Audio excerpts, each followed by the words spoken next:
if I'm drafting a team, listen, I'm going to play pickup basketball at the gym. Who would I want to ride with for this one game? For this one day? I got to stay on the court. I'm going to win $1 million. My life's on the line. My kid's life's on the line. I'm going with...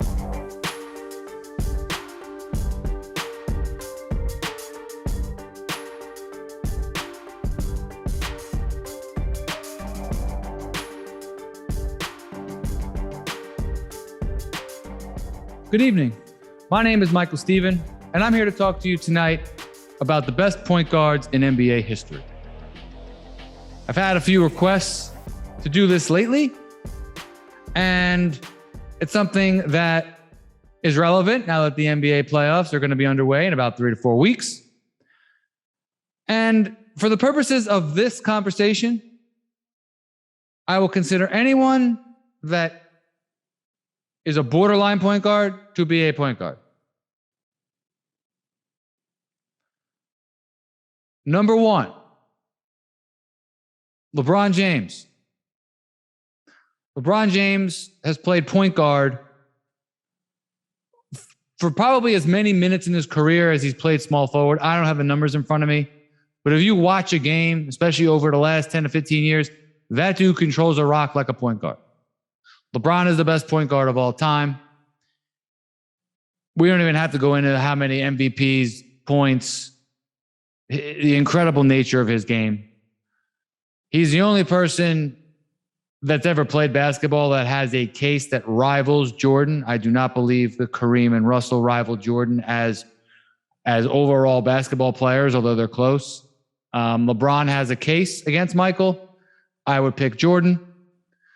But LeBron James, a combination of his scoring, his incredible passing, his defensive versatility, especially early in his career, and he developed into a very clutch player. Great rebounder, obviously.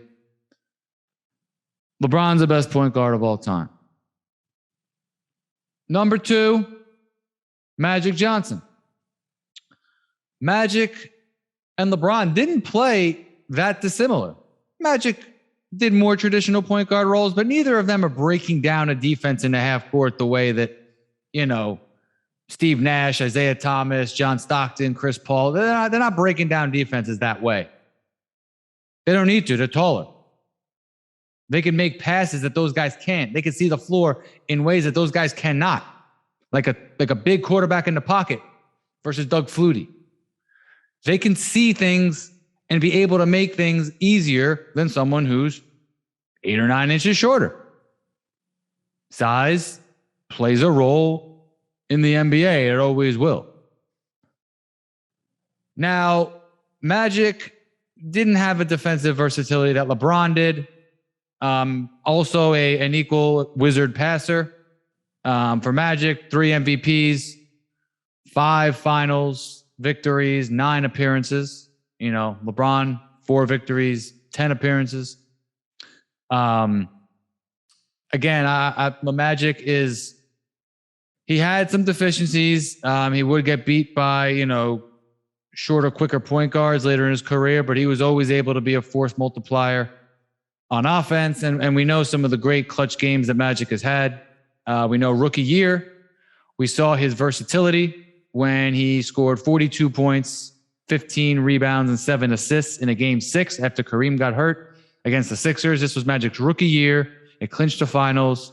You could argue that Kareem should have been the finals MVP because he had a dominant series leading up to that, but that just showed what Magic was capable of. He also had an incredible hook shot to win the pivotal game in 1987 against the Boston Celtics in the finals. And that clinched the all-time series against his chief rival, Larry Bird. He won 2 out of 3 against Bird, although I do think Bird is a better player. And lastly, Magic was an underrated shooter. The guy made 85, 90% of his free throws, especially toward the end of his career. He made shots. He knew what to take. He knew, what he was good at and what he wasn't. And that wasn't really the 3-point era. LeBron has that advantage over him, obviously, with, the deep threes that LeBron has been able to hit. But that's an era thing, in my opinion. But at the end of the day, Magic is number 2 on this list. Number 3 is Chris Paul. Chris Paul is one of the best passers of all time. That's undisputed. One of the best assist to turnover ratios ever. I believe it's second or third, but of all these guys on this list, he's number 1. One of the best shooters of all time, not commonly known, but he is about a 37, 38% shooter from 3. However, his 2-point field goals, especially in like the 3 to 16 foot range, is as good as anybody in the last 25 years. That includes KD, Dirk, Kawhi, LeBron. You're talking about over 17 years he's played now. His 2-point percentage is phenomenal. It's over 51, 52%. And he's not finishing at the rim. So in those areas outside the rim, from really the 3-point line into the 3 feet in, those floaters and everything, he's one of the best at those. And he's able to use his mind to take the right shots. Now, he can't volume score as much as those guys, but guess what? He put up 41 points to close out a Western Conference semifinal against a great defense in the Jazz. 41 points at age 33. And brought the Rockets, a team that won 65 games with him and Harden, to his first Western Conference Finals. Now, he was maligned for that. But up until that year, he had never played with a Hall of Fame player. Blake Griffin's not a Hall of Famer. I'm not counting 38-year-old Paul Pierce. Tyson Chandler, Peja Stojakovic, these are not Hall of Famers. So unlike Magic, unlike LeBron even getting Kyrie and then, of course, Wade and Bosh, Chris Paul did not play with a Hall of Famer until that moment, and then he scores 41 points. And then, of course, they go up against the all-time Warriors, him and Harden. I compared it to, they were like the Clubber Lang going up against Rocky. All right. And they had him beat. They were up 3-2. And Chris Paul popped his hammy at the end of game 5, and that was it. So unfortunate that him and James had a falling out. And how did he get to his first finals? Last year, another 41 points in a closeout game. This time the Western Conference Finals, 41 points. Oh, another one was a 41-10 with no turnover game. Only 2 guys in NBA history have had 40-10 with no turnovers in the playoffs. Some guy named Michael Jordan was the other one. So he has a penchant for scoring when he needs to. Sometimes early in his career, he didn't do that in big games, but he did kind of, he did score 3 straight baskets against Tony Allen to close out a game, one of the best perimeter defenders in recent memory. So he flipped that switch later in his career, but I also think it had a lot to do with the fact that, when you have other teammates that people respect, there's nothing the defense can do. They can't gang up on you and make, DeAndre Jordan and Blake Griffin and Matt Barnes beat you. So I do think at the time that this is a high ranking for him, for most people. But when you think about the game itself, the passing, the shooting, the dribbling, well, obviously one of the best ball handlers of all time, and his overall offensive repertoire of making sure his team gets the right shots at the right moments, an incredibly clutch player, especially in the last few years, and defense. A pit bull on defense, has led the league in steals 6 times. He's going to go down probably, top 2, probably 2 or 3 in that, along with assists. But not just that. It's not just the steals. It's the post defense, pulling the chair out on guys. And he's borderline dirty with the way he plays the game. I don't think he's dirty like Bruce Bowen, Bill Laimbeer, even Rondo, guys like, Pat Beverly. He doesn't go that far, but he's close. He toes the line between, crafty and dirty and gamesmanship and whatever you want to call it. And the bottom line is it gives the team an edge. He will find a way, knows all the rules, and that's part of the game. That's part of winning. So he's going to have a John Elway type career. And I do believe at the end of the day, this is the right ranking for him. Now, number 4, Stephen Curry. Steph Curry is one of the best players of all time. I believe in some circles, especially for the old school crowd, he is underrated, and some of the new school guys, he will be overrated. A lot of people will disagree with me putting him this low. I don't care. But I love Steph Curry. I think it's a very difficult thing to just look at his raw numbers. You have to look at his impact. You have to understand that, hey, yes, he's the best three-point shooter of all time and the best shooter of all time. That doesn't mean that he can score 2-point baskets as well as LeBron and Chris Paul could, because he couldn't. The numbers show that. The video shows that. That includes at the end of games. Is he a better scorer than Chris Paul? Yes. He's not a better passer. He's not a better defender. About the same in rebounding. Now, he's got an unquantifiable aspect of gravity because guys just gravitate toward him. He's an off-the-ball threat from 30 feet away, and you have to be cognizant of him. And that matters. He is a very good passer. He is an average defender. He gets maligned sometimes, but he is an average defender. Now, obviously, back-to-back MVPs, one unanimous. The only unanimous MVP in NBA history. 3-time finals champion, 5 appearances. Now, KD helped that, but he did make it there twice without him. And he deserved it. 73 and 67 wins in back-to-back seasons. The other order, but you know what I mean. Now, did they benefit from some luck now and then? Yes, but every champion does. Did he deserve the finals MVP, his first go-round, that he didn't get? Yes, he did. Yes, he did. He didn't get it. They gave it to Andre Iguodala. You either got to give it to Steph Curry or LeBron James in a losing effort, a.k.a. Jerry West, back in the, I believe it was the 69 finals against the Celtics. So I believe that Steph Curry is an amazing player. I do not think he's a top 10 player all time. The tiebreaker for me is right now, Steph's really only been a top 10 player in the league for 7 or 8 years. We're in 2022 right now. Last year, he was phenomenal, but his team didn't make the playoffs. They made it in the play-in round and didn't win. And I understand he's got 3 championships. Chris Paul has 0. I get that. And that's a very good argument. He's got 2 MVPs. Chris Paul got 0. But how many times has he finished in the top, 7 of the MVP? 3, 4 times? I don't know the numbers offhand. Chris Paul probably has about 8 or 9 times that he's finished an MVP candidate. Could have won 1 or 2 years. He didn't. MVPs are other people's opinions. They do matter. They are indicative of a player's dominance. But Shaq and Kobe both have 1. And I am obviously drafting them over Steve Nash. I'm obviously drafting them over guys who have won more MVPs than them. So it's a factor. But at the end of the day, if I'm drafting a team, listen, I'm going to play pickup basketball at the gym.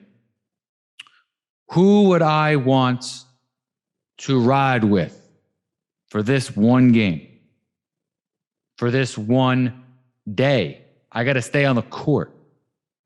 I'm going to win $1 million. My life's on the line. My kid's life's on the line. I'm going with Chris Paul over Steph Curry. Curry has a higher ceiling. He also has a lower floor. Curry's got a higher ceiling. His ceiling is it's incredibly high. I'm not sure if it's as high as LeBron or Magic, but on any given day, maybe it is if he's scoring 50 and creating havoc on the offensive end. But I'm going to go with consistency. Steph does have injury problems as well. He's been banged up in playoff series, and his team was able to make it happen for him to get back. So I'm going to go with Steph Curry at 4. Number 5. This is a tough one. I'm going to go with Steve Nash. No, I'm not going to go with Steve Nash. Scratch that.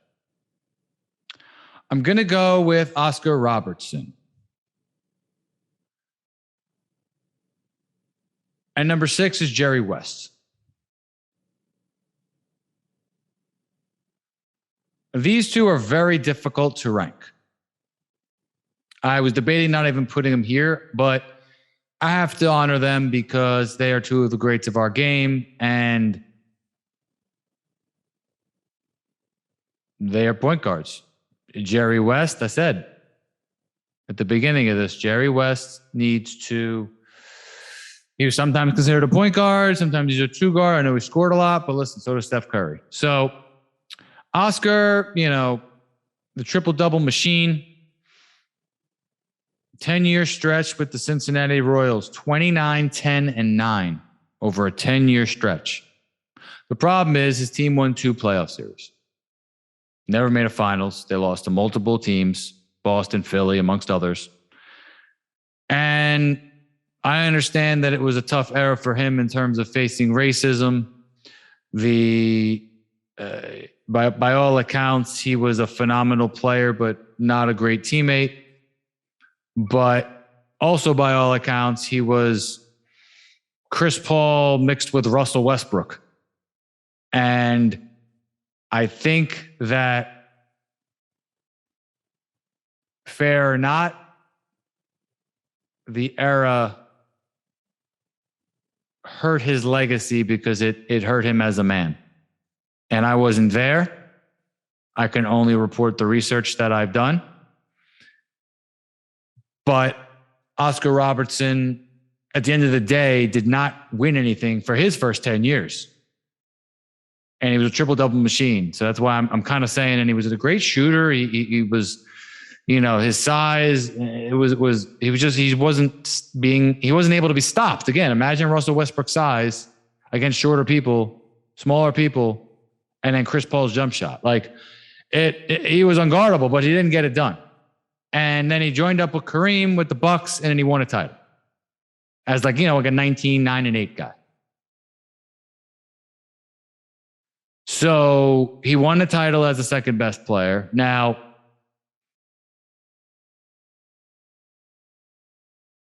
I'm not taking anything away from him.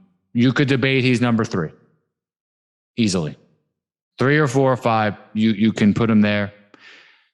But my personal opinion is that he's not as much of a winner on a game-to-game basis as Chris Paul was. And the record bears that out. Very difficult to compare 8 teams versus 32 teams. But if you adjust for pace, Chris Paul's numbers are pretty close to his. Number 6, Jerry West. I believe he was 1-8 in the finals, if I remember that correctly. The logo, one of the best scorers of all time.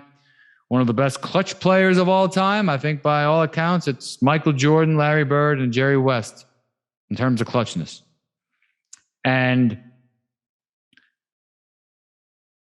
unbelievable scorer. Bad luck, ran into some Celtics teams. Had some issues with, Wilt and the coaches that probably cost him a few rings.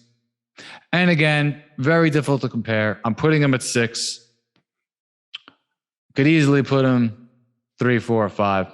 So really 3 through 6, I kind of look at it like, listen, you got the 2 big guys, LeBron and Magic. And then you got Paul and Curry, Oscar and West. Those 4 guys are my next 4. Very confident in that. Slight drop off, and then we get to the rest. Now, the rest: Steve Nash, Isaiah Thomas, John Stockton, Jason Kidd.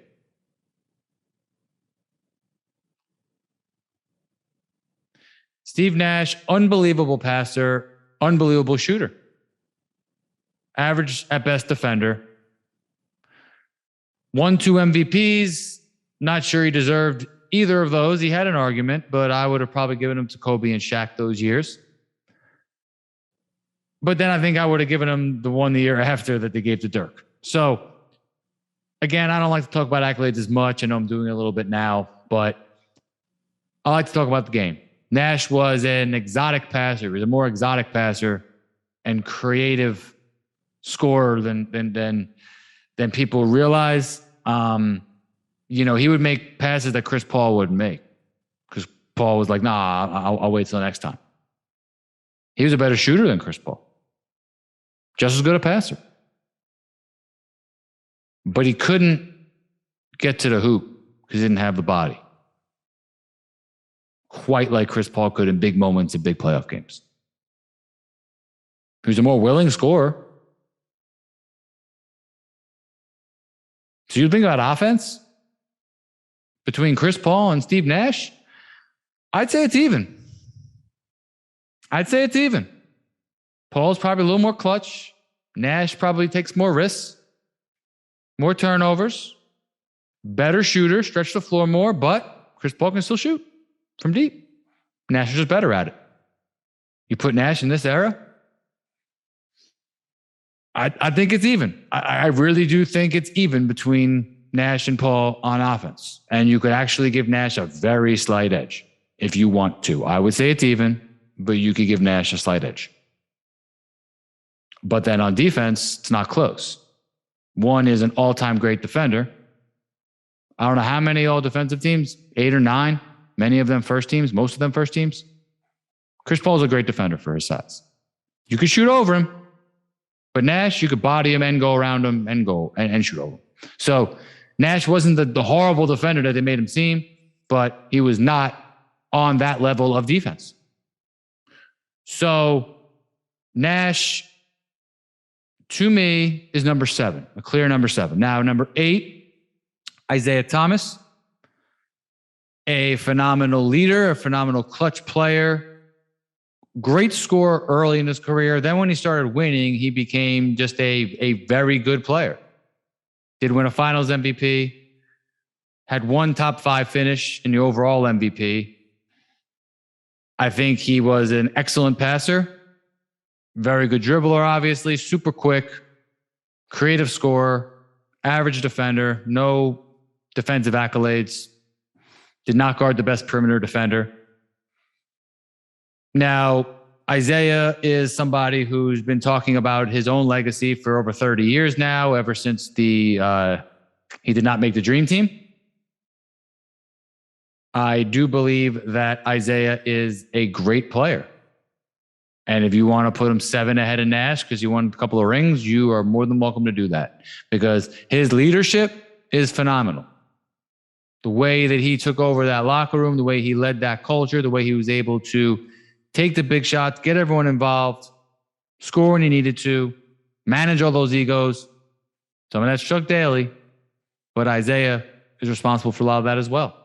He had one of the greatest games in sports history, 44 points, in Game 6 of the 1988 Finals. One of the great games in NBA history. And 25 points on a sprained ankle. That was a bad sprain. And they got screwed. They got a tough call at the end of that game. And in Game 7, they let the fans on the court before the Pistons could even get off a shot at the end of the game, when they were down by like 2 or 3. So I think there was pretty clear who the league wanted to win that year. They didn't want it to be the bad boys. So he's had some great games, some great scoring runs.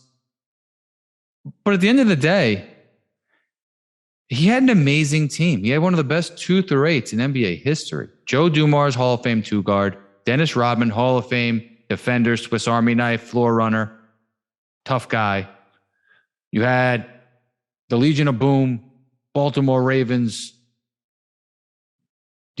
Chicago Bears, 85 Bears defense in Bill Laimbeer and Rick Mahorn, John Sally, who had big trees to set the tone, knock people on their ass. And you had Jamal Crawford on steroids coming off your bench in Vinny Microwave Johnson and Adrian Dantley. And Mark Aguirre, too. That team was loaded. And at the end of the day, he wasn't a great shooter. I'm willing to say that if he played in today's era, he would have been a better three-point shooter, a better long-range shooter out of necessity. But he didn't shoot well from the field. He says he dominated Michael Jordan. Well, you played 22 playoff games against each other. Isaiah, you had 19 points on 40% shooting. And Michael had 30 points per game on 48% shooting. And you had a whole scheme to stop him. So if you're giving up shots for your teammates, you're not shooting 40%. You're shooting 45, 50%. And these are big numbers here. You make 40 out of 100 shots versus 45 out of 100 shots. That's a 90 to 80 game, just twos. 90 to 80. That's a 10-point swing. You win by 10 points per game. That's huge. It's huge. So at the end of the day, Isaiah was a great clutch shot maker, but he was not a great shooter. And that matters. It's the reason why Russell Westbrook is not on this list. Shooting at the end of the day is paramount, just like accuracy from an NFL quarterback. Isaiah Thomas on my list is number 8. Number 9, John Stockton. You can make an argument. You can draft Stockton earlier because of his incredible durability. By far the leader in assists and steals. And with the load management era, I don't think anyone's ever catching those. Those are like, Cy Young type records. Nolan Ryan strikeouts. Cy Young's got like 511 wins. Nolan Ryan's got 5,714 strikeouts. Not topping those in the reliever era. So we need to understand that John Stockton's longevity was spectacular. That being said, he could not get over the hump with Karl Malone and a strong defense during the heyday of the 90s in the West. He could not get over the hump. He was not a great enough scorer. He is, again, one of the greatest passers of all time. Just like Chris Paul, very feisty on defense, borderline dirty. By many accounts, he was dirty. He would set illegal, dirty screens. He would gnaw at you. He would grab you. He would do whatever. John Stockton was a dirty player. But guess what? It got shit done. He had Karl Malone, but he also helped Karl Malone. He was a clutch player. But he had limited scoring capabilities. Great shooter, limited scoring capabilities. If you had to go traditional point guards, it's Chris Paul 1. Isaiah and John Stockton right there for 2 and 3. But I'm going to go with Isaiah as higher because Isaiah had a higher ceiling. He won 2 championships and he had a higher level as a scorer. I do think Stockton was a more consistent player. I do think Stockton was a better shooter. But in the biggest spots, I would take Isaiah. Number 10 is number 10, Jason Kidd. Jason Kidd is, other than LeBron, probably the best defender on this list.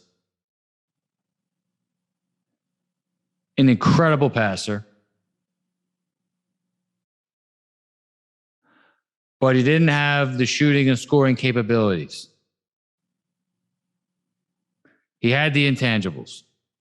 He absolutely had the intangibles. That's why he got the Nets to 2 finals, and then he helped the Mavericks win their championship. But Jason Kidd,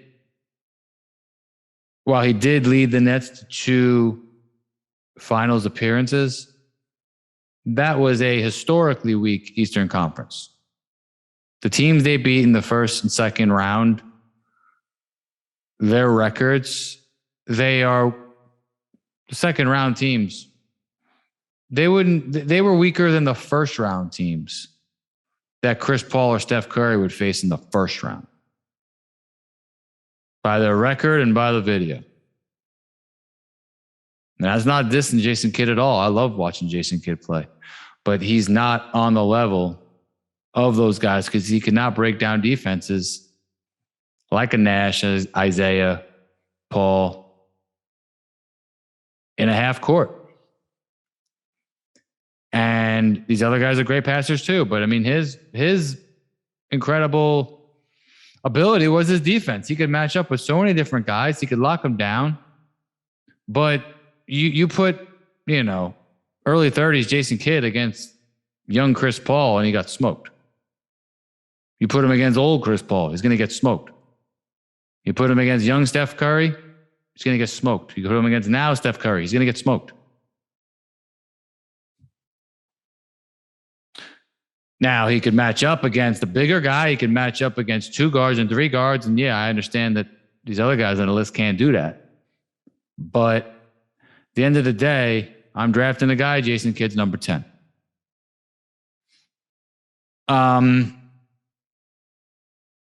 Westbrook would be 11 on my list. I had to think about, I haven't considered James Harden a point guard. If I kind of went back and revised Harden and put him here, because I said anyone I considered a point guard would be a point guard, I would put Harden. Probably,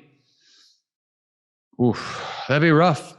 That would be rough. I would probably put Harden 8, but I gotta be honest with you. Like, I don't know if I could put him ahead of Isaiah. Like, I think Nash would be icy in tough games. I think Isaiah would. Obviously, he was.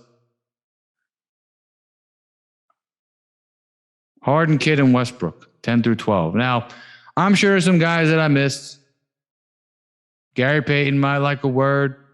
Kevin Johnson. At the end of the day, there's been a lot of great ball handlers and point guards who have played the game, but my top 10, LeBron James, Magic Johnson, Chris Paul, Steph Curry, Oscar Robertson, Jerry West, Steve Nash, Isaiah Thomas, John Stockton,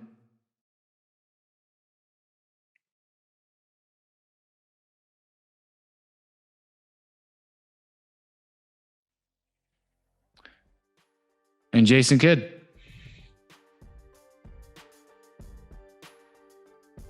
Michael Steven, a.k.a. the King of Sting, signing off. Peace.